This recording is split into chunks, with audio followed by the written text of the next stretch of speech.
शेर कश्मीर स्टेडियम में राहुल गांधी का संबोधन इस वक्त चल रहा है, सीधे आपको वहीं ले चलेंगे।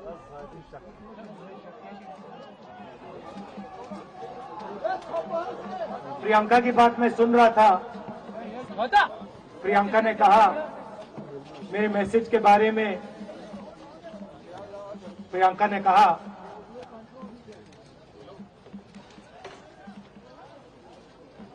नॉर्मली होता नहीं है, मगर मेरे आंख में आंसू आए।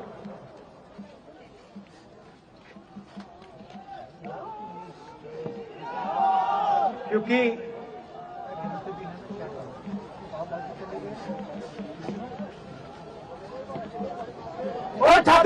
नीचे नीचे मैं कन्याकुमारी से कौन है बेवकूफ, और पूरे देश में पैदल चले। मैं सच बताऊं, आपको अजीब लगेगा, मगर मैं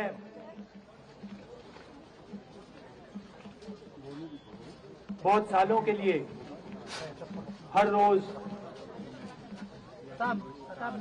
8-10 किलोमीटर दौड़ता हूं। तो मैंने सोचा था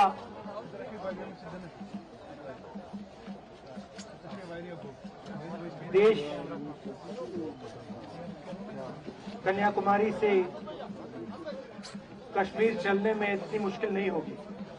मेरे दिल में था कि आसान होगा, फिजिकली मेरे लिए ब्लू छाता मुश्किल काम, ब्लू छाता मैंने सोचा था मुश्किल काम नहीं होगा। मैं काफी कोशिश करता हूँ, थोड़ा सा अहंकार आ गया, जैसे आ जाता है।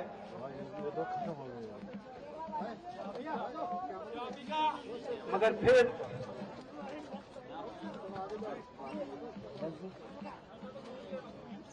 बात बदल गई।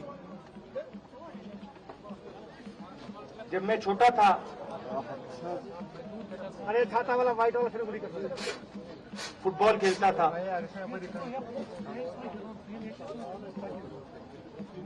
और कॉलेज में जब मैं फुटबॉल खेल रहा था, एक बार मुझे बहुत जोरों से घुटने में इंजरी हुई थी।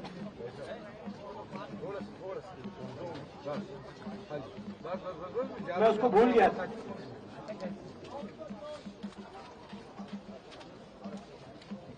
घुटने में दर्द नहीं होता था, भूल गया था उसको। दर्द गायब हो गया। अरे क्या कर रहा था? मगर कन्याकुमारी से 5-7 दिन बाद घुटने में प्रॉब्लम आई, और जबरदस्त प्रॉब्लम आई। पूरा अहंकार उतर गया और मैं सोचने लगा क्या मैं ये जो 3500 किलोमीटर है, क्या मैं इनको चल पाऊंगा या नहीं। तो जो मैंने सोचा था आसान काम होगा, वो काफी मुश्किल हो गया। मगर फिर मैंने किसी न किसी तरीके से ये काम पूरा कर दिया। बहुत कुछ सीखने को मिला, बहुत कुछ सीखने को मिला। मैं आपको बोलूं तो दर्द सहना पड़ा काफी, मगर सह लिया। रास्ते में एक दिन मुझे दर्द हो रहा था, काफी दर्द हो रहा था, और मैं सोच रहा था 6-7 घंटे और चलने हैं। और उस दिन मुझे लग रहा था कि आज मुश्किल है। और एक छोटी सी बच्ची आई, दौड़ती हुई आई मेरे पास, और मुझे कहती है कि मैंने तुम्हारे लिए कुछ लिखा है। मगर तुम अभी मत पढ़ो, इसको बाद में पढ़ना।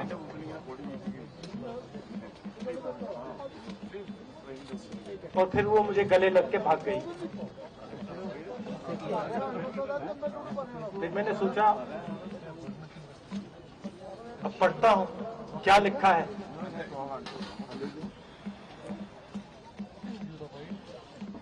तो उसने लिखा था कि मुझे दिख रहा है कि आपके घुटने में दर्द है, क्योंकि आप जब उस पैर पे वजन डालते हो तो आपके चेहरे पे दिखता है कि दर्द है। मैं आपको बताना चाहती हूँ, अरे व्हाइट वाला नीचे कर, आप व्हाइट छतरी तुम्हारी नहीं चल सकती, व्हाइट वाला आगे वाला क्योंकि मेरे माता पिता नहीं चलने दे रहे। मगर मैं दिल में व्हाइट आपके साथ आपके साइड में चल रही हूँ, क्योंकि मैं जानती हूँ कि आप अपने लिए नहीं चल रहे हो, आप मेरे लिए चल रहे हो और आप मेरे भविष्य के लिए चल रहे हो। और उसी सेकंड में, पता नहीं अजीब सी बात है, उसी सेकंड मेरा दर्द उस दिन के लिए गायब हो गया। दूसरी बात, मैं चल रहा था और उस समय वहां पे थोड़ी सर्दी बढ़ रही थी। सुबह का समय था और 4 बच्चे आए।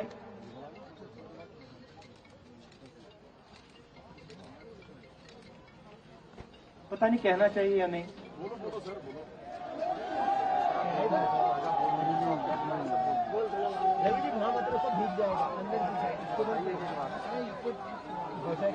तो कह देता हूं, छोटे से बच्चे थे,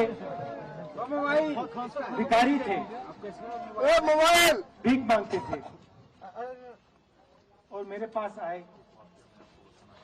कपड़े नहीं थे, मैंने देखा शायद मजदूरी भी करते थे तो थोड़ी मट्टी थी उनपे। खैर मैं ये चीजें देखता नहीं हूँ, तो मैं उनके साथ गले लगा, घुटनों पे गया, ऐसे उनको पकड़ा मैंने, इसको बोलो छाता नीचे करो, क्योंकि मैं उनकी लेवल पे छाता नीचे यहाँ से रहना चाहता था। उनको बोलो चेयर से उतर जाए। और फिर नहीं, सुनिए, चेयर पे खड़ा है व्हाइट जैकेट, मैं ये बात कहना नहीं चाह रहा था मगर कह दूंगा। चेयर पे खड़े हैं। तो उनको ठंड लग रही थी, वो कांप रहे थे। नीचे उतरो। शायद उनको खाना नहीं मिला था, छोटे बच्चे मजदूरी कर रहे थे।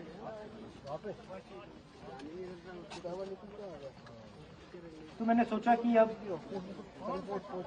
अगर ये स्वेटर नहीं पहनते हैं, अगर ये जैकेट नहीं पहन रहे हैं, तो मुझे भी नहीं पहनना चाहिए।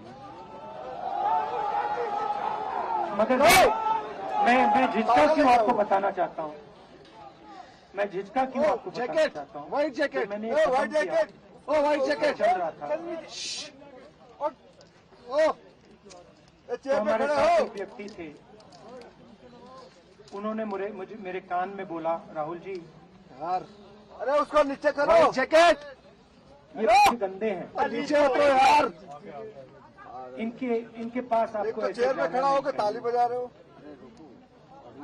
तो मैंने उनसे कहा,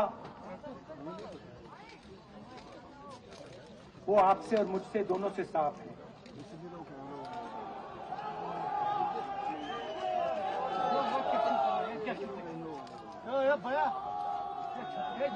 तो देश में कभी कभी ये विचारधारा दिखाई दे जाती है।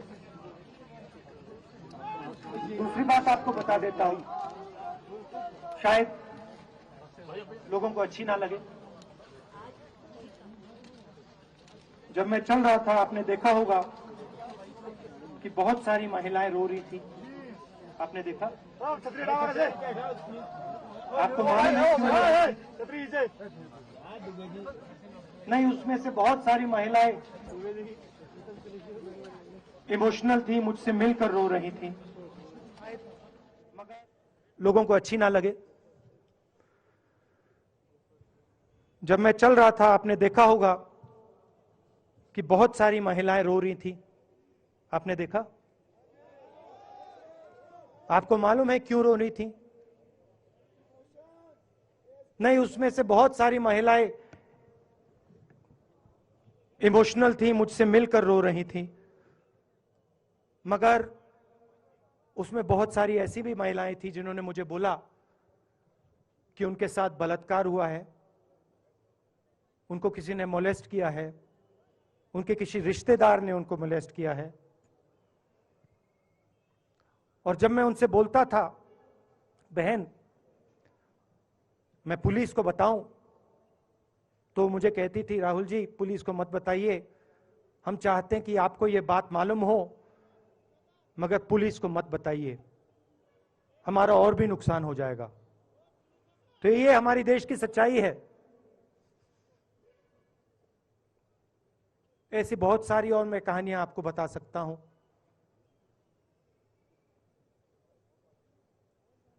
तो फिर मैं कश्मीर की ओर आ रहा था और मैं सोच रहा था कि इसी रास्ते पे मैं नीचे से ऊपर जा रहा हूं। मैं सोच रहा था कि इसी रास्ते से सालों पहले मेरे रिश्तेदार नीचे से ऊपर आए, सॉरी ऊपर से नीचे आए, कश्मीर से इलाहाबाद गंगा की ओर गए। और मुझे ऐसा लग रहा था कि मैं वापस अपने घर जा रहा हूं।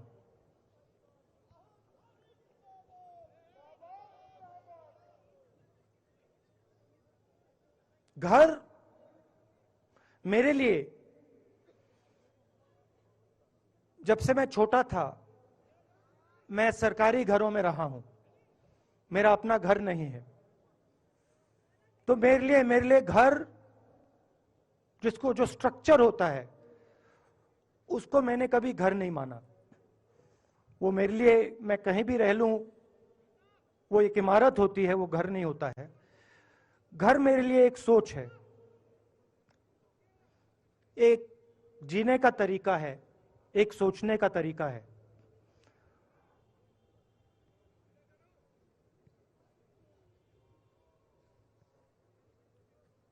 और यहां पे जिस चीज को आप कश्मीरियत कहते हो, उसको मैं अपना घर मानता हूं। अब ये कश्मीरियत है क्या? ये जो शिव जी की सोच है एक तरफ, और थोड़ी सी गहराई में जाएंगे तो उसको शून्यता कहा जा सकता है। अपने आप पर, अपने अहंकार पर, अपने विचारों पर आक्रमण करना। और दूसरी तरफ इस्लाम में, जिसको शून्यता यहां कहा जाता है, वहां फना कहा जाता है।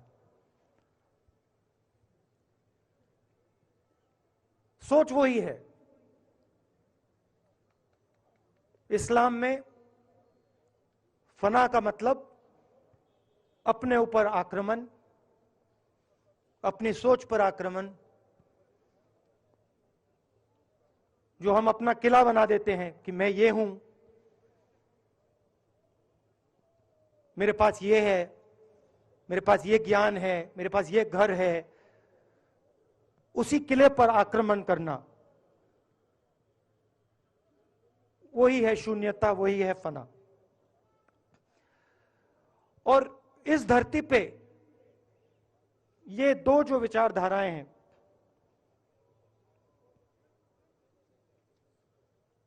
इनका एक बहुत गहरा रिश्ता है। और ये सालों से रिश्ता है, जिसको हम कश्मीरियत कहते हैं। यही सोच बाकी स्टेट्स में भी है। गांधी जी वैष्णव जनतों की बात करते थे, जिसको हम यहां शून्यता फना कहते हैं, उसको गुजरात में वैष्णव जनतो कहा जाता है। असम में शंकर देव जी ने भी यही बात कही। कर्नाटक से हमारे यहां जो लोग आए हैं, वहां बसवा जी ने ये बात कही। केरल में नारायण गुरु ने ये बात की। महाराष्ट्र ने ज्योतिबा फुले जी ने ये बात की।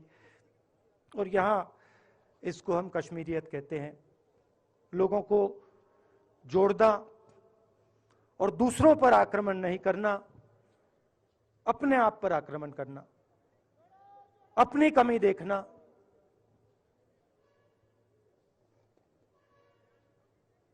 मैंने आपको कहा कि मेरा परिवार कश्मीर से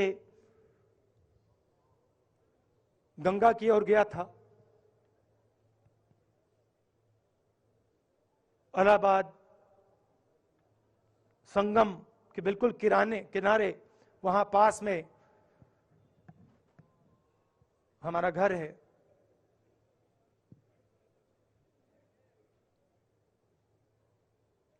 तो जब यहां से वो वहां गए, उन्होंने कश्मीरियत की जो सोच थी उसको गंगा में डाला था।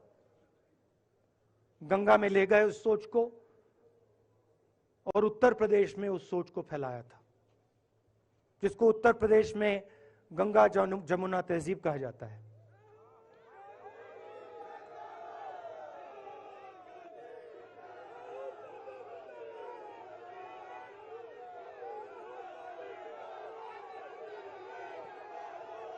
तो उन्होंने, मेरे परिवार ने छोटा सा काम, कोई बड़ा काम नहीं किया। जो आपने उनको सिखाया, जो जम्मू कश्मीर के लोगों ने उनको सिखाया, लद्दाख के लोगों ने सिखाया, क्योंकि उसमें बौद्ध धर्म भी है,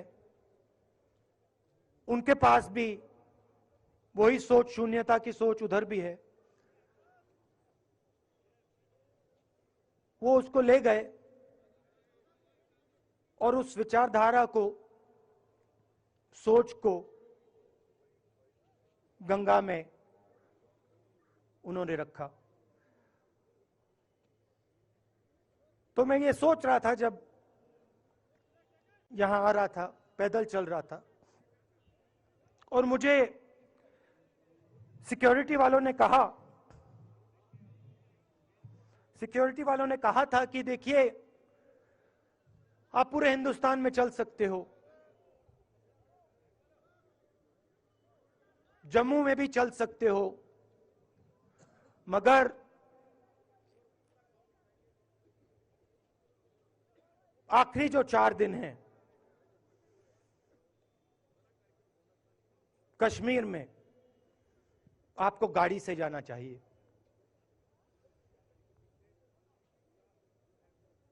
वेणुगोपाल जी ने मुझे कहा पहले, और जो ऑर्गेनाइज कर रहे थे उन्होंने कहा। 3-4 दिन पहले एडमिनिस्ट्रेशन ने कहा कि देखिए, शायद डराने के लिए, कि देखिए अगर आप पैदल चलेंगे तो आपके ऊपर ग्रेनेड फेंका जाएगा। तो मैंने सोचा, नहीं सुनिए, मैंने सोचा कि ऐसे करते हैं, मैं अपने घर वापस जा रहा हूं, 4 दिन पैदल चलूंगा, अपने घर के जो लोग हैं उनके बीच में चलूंगा। और मैंने सोचा कि जो मुझसे नफरत करते हैं उनको क्यों ना मैं एक मौका दूं कि मेरी सफेद शर्ट का रंग बदल दें, लाल कर दें।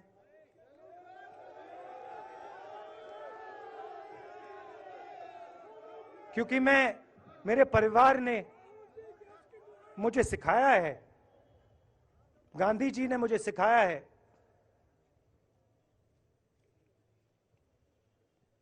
कि अगर जीना है तो डरे बिना जीना है, नहीं तो जीना नहीं है।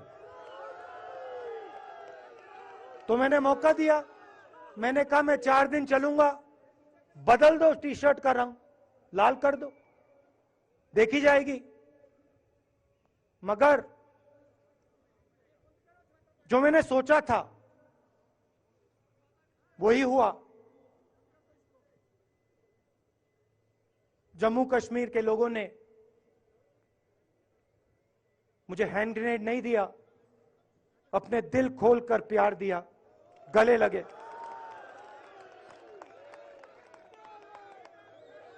और मुझे बहुत खुशी हुई कि उन सब ने मुझे अपना माना और प्यार से, बच्चों ने, बुजुर्गों ने आंसुओं से मेरा यहां स्वागत किया। मैं अब जम्मू कश्मीर के लोगों से और जो यहां हमारे सेना के लोग काम करते हैं, सीआरपीएफ के लोग काम करते हैं, उनको मैं कुछ कहना चाहता हूं। सबको, जम्मू कश्मीर के युवाओं को, बच्चों को, माताओं को, सबको, सीआरपीएफ के, बीएसएफ के, आर्मी के जवानों को, उनके परिवारों को, उनके बच्चों को मैं कहना चाहता हूं, देखिए, मैं हिंसा को समझता हूं, मैंने हिंसा सही है, देखी है।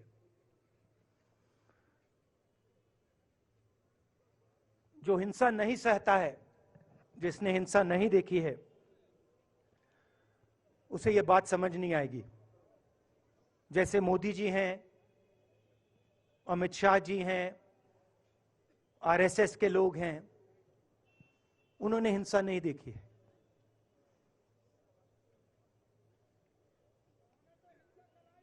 डरते हैं, नहीं डरते हैं, देखिए डरते हैं। यहां पे हम 4 दिन पैदल चले, मैं आपको गारंटी देके कह सकता हूं कि बीजेपी का कोई नेता ऐसे नहीं चल सकता है। और इसलिए नहीं क्योंकि जम्मू कश्मीर के लोग, इसलिए नहीं क्योंकि जम्मू कश्मीर के लोग उनको चलने नहीं देंगे, इसलिए क्योंकि वो डरते हैं। खैर, मैं अपने जम्मू कश्मीर के लोगों को, युवाओं को, बुजुर्गों को और आर्मी के लोगों को, सीआरपीएफ, बीएसएफ लोगों को थोड़ा सा बताना चाहता हूं। देखिए, मैं जब 14 साल का था, स्कूल में था, सुबह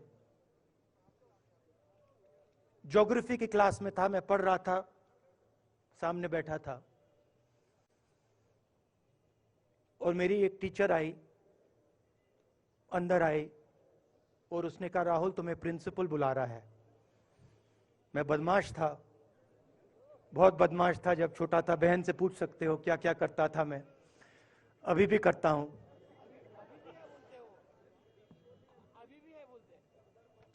मैंने सोचा प्रिंसिपल बुला रहा है, मैंने कुछ गलती की होगी, अब मार पिटेगी, वहां पे केनिंग होती थी, मैंने सोचा था अब केनिंग होगी मेरी। मगर जब मैं चल रहा था, जिस टीचर ने मुझे बुलाया, उसको देखकर मुझे कुछ अजीब सा लगा। और जब मैं प्रिंसिपल के ऑफिस पहुंचा तो प्रिंसिपल ने कहा, राहुल तुम्हारे घर से फोन कॉल है।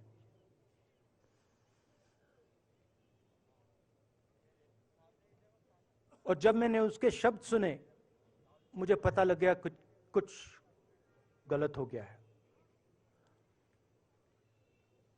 मेरे पैर कांपे और मैंने जैसे फोन अपने कान पे लगाया तो मेरे माँ के साथ एक औरत काम करती है, वो चिल्ला रही थी, राहुल दादी को गोली मार दी, दादी को गोली मार दी, दादी को गोली मार दी। 14 साल का था।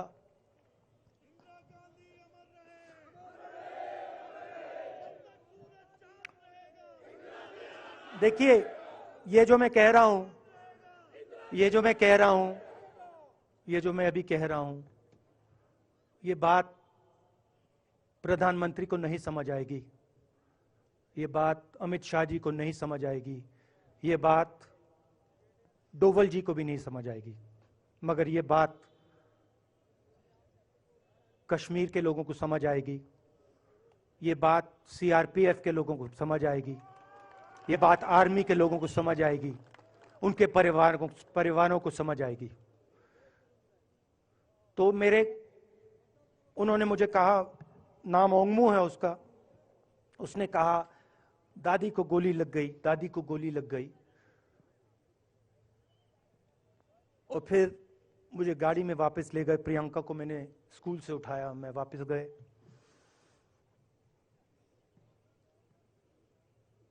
और फिर मैंने वो जगह देखी जहां मेरी दादी का खून था।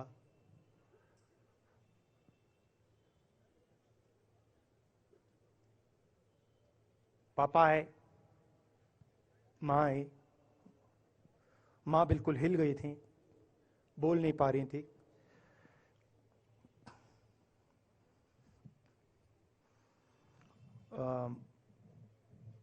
हाँ,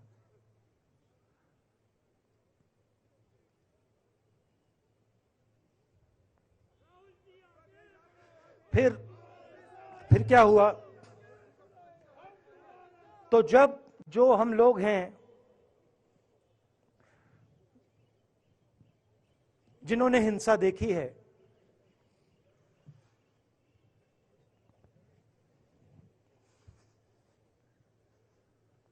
ये जो है ना, ये इसको हम बिल्कुल दूसरी तरीके से देखते हैं।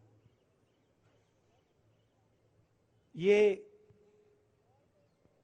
आप सबके लिए टेलीफोन है, ये हमारे लिए सिर्फ टेलीफोन नहीं है।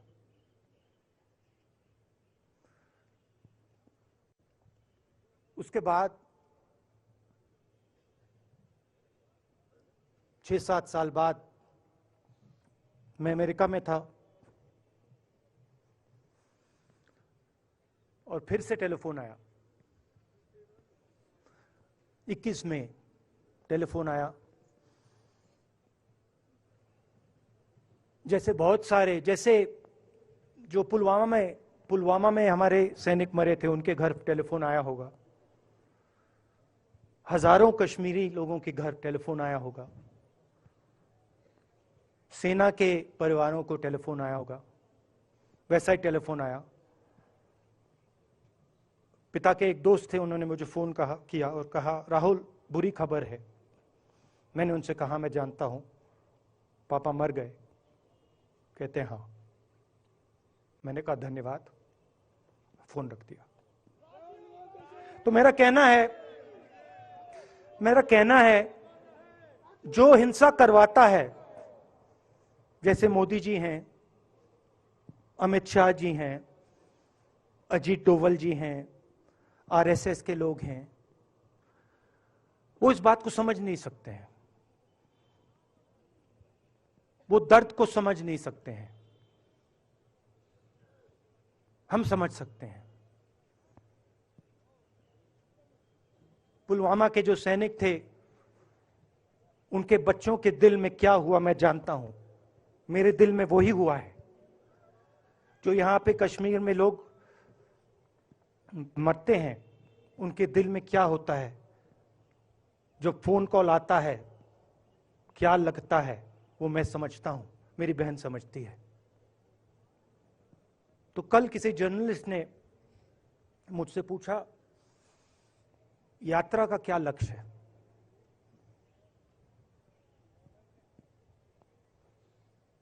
कहा कि यात्रा क्या अचीव करना चाहती है, जम्मू कश्मीर में क्या अचीव करना चाहती है। मेरे उस समय दिमाग में आया, मगर मैंने कहा नहीं बोलता हूं, कल भाषण में बोलूंगा। यात्रा का लक्ष्य है कि ये जो फोन कॉल हैं, चाहे ये आर्मी के हों, चाहे सीआरपीएफ के हों, चाहे ये कश्मीर के लोगों के हो, ये फोन कॉल बंद हो जाए।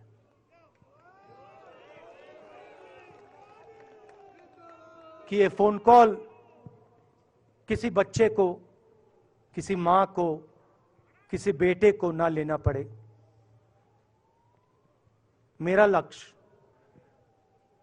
ये जो फोन कॉल हैं इनको बंद करने का है। अब देखिए, बीजेपी आरएसएस के लोग आक्रमण किस चीज पे कर रहे हैं। मुझे गाली देते हैं, मैं उनका धन्यवाद करता हूं, क्योंकि मैंने आपको शून्यता की बात की, शिव की बात की, उसको मैं समझता हूं और मैं दिल से उनका धन्यवाद करता हूं कि जितना भी वो मेरे ऊपर प्रेशर डालें, जितनी भी गाली लगाएं, जो भी वो करें, उससे मैं सिर्फ सीखता हूं। तो मैं एक प्रकार से उनका धन्यवाद करता हूं। मगर जो मैंने आपको बात बोली पहले, चाहे वो कश्मीरियत है, चाहे वो वैष्णव जंतो है, चाहे वो शंकर देव जी हैं, बसवा हैं, नारायण गुरु हैं, तिरुवल्लुवर हैं, जो तमिलनाडु के बड़े पोएट हैं, फूले जी हैं, और जो कश्मीरियत हैं, ये इस विचारधारा पे आक्रमण कर रहे हैं। और ये जो विचारधाराएं हैं, ये इस देश की नींव है, इस देश की फाउंडेशन है। और आपने जो किया, जो यात्रियों ने किया, हम सब ने किया, इस विचारधारा की रक्षा के लिए किया है।